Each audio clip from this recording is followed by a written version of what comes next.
السلام عليكم ورحمة الله وبركاته، وازيكم يا شباب؟ ورجعت لكم بفيديو جديد. فيديو النهاردة يا شباب بإذن الله هعرفكم ازاي تخصصوا نغمة رنين لشخص معين. يعني انت مثلا ظابط نغمة للتليفون دي الكل اي حد بيتصل بتيجي، ولكن في شخص معين انت مثلا مفضل عندك، عاوز اول ما يتصل نغمة تانية تشتغل انت تظبطها له. ازاي الطريقة سهلة جدا بإذن الله ومش هتاخد منك دقيقة واحدة. بس اتمنى منكم قبل ما ابدا في الشرح تصلوا على النبي عليه افضل الصلاه والسلام، وتدوسوا لايك للفيديو لو عجبكم، وتشتركوا في القناه وتفعلوا زر الجرس. ومن غير مقدمات كتير يلا نبدا في الشرح. طبعا يا جماعه الطريقه سهله جدا. اول حاجه هعلمكم ازاي تغيروا الرنه كلها يعني. تمام. هتفضل دايس على علامه الصوت اللي فوق، وهتروح دايس على نغمة الرنين، ومن هنا هتلاقي الرنات كلها. لو عاوز تضيف رنة من التليفون بتدوس على علامة الزائد وبتطفي الخيار ده، وبتبحث عنها مثلا هنا يا جماعة مثلا زي كده، اي نغمة انت محتاجها وبتروح دايس عليها وبتظبطها كده. انت غيرت ايه نغمة التليفون كله. نيجي بقى اللي هو ايه، نخصص النغمة لشخص معين بس. اول حاجة يا جماعة ممكن تظبط معك على طول، وممكن بعد كده يقول لك ايه، لازم تخلي الرقم ده في التليفون نفسه، يعني مسجل في ذاكرة التليفون مش على الخط او على حساب جوجل. تمام. فاول حاجة هنعملها لو ما ظبطتش هعلمكم ازاي تنقلوا الرقم.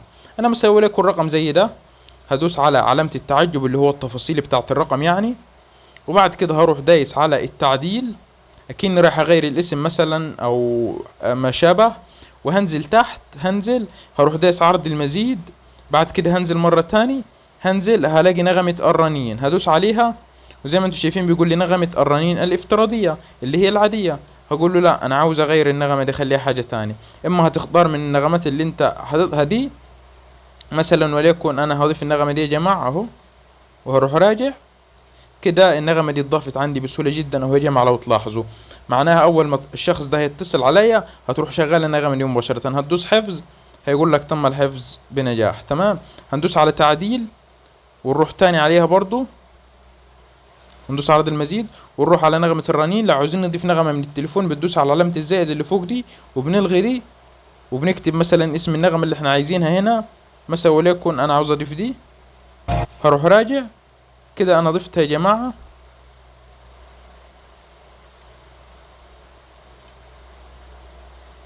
وهروح راجع زي كده وهلاقيها اتظبطت عندي بسهوله جدا، واروح دايس حفظ. طب نفترض ما لقيتش نغمه الرنين دي، تعمل ايه؟ اول حاجه هتعملها تنقل جهه الاتصال الى الذاكره بتاعه التليفون. هتروح على الثلاث نقط اللي فوق، هتروح على جهات الاتصال الاول، وبعد كده الثلاث نقط اللي فوق واداره جهات الاتصال. بعد كده هتدوس على نقل جهات الاتصال. بعد كده هتكتب من البطاقه اس اي ام، او مثلا من حساب جوجل بتاعك يا جماعه. مثلا وليكن انا الاسماء في حساب جوجل ده، هختار جهة الاتصال اللي عاوز انقلها مسوي ليكن دي، وهدوس تم، وهدوس عاوز انقلها لي الهاتف، وهدوس نقل. كده انا نقلتها للهاتف يا جماعة. بعد كده هروح ابحث عنها وهدوس تعديل، وهلاقي كلمة نغمة الرنين ظهرت لي باذن الله. علشان مش كل الهواتف بترضى تتغير النغمة بتاعتها مباشرة، لازم الاسم يكون في الذاكرة بتاعت الجهاز نفسه. تمام. بس وبكده يكون شرح النهاردة انتهى. اتمنى رب يكون افادكم، واشوفكم في فيديو جديد، والسلام عليكم ورحمة الله وبركاته.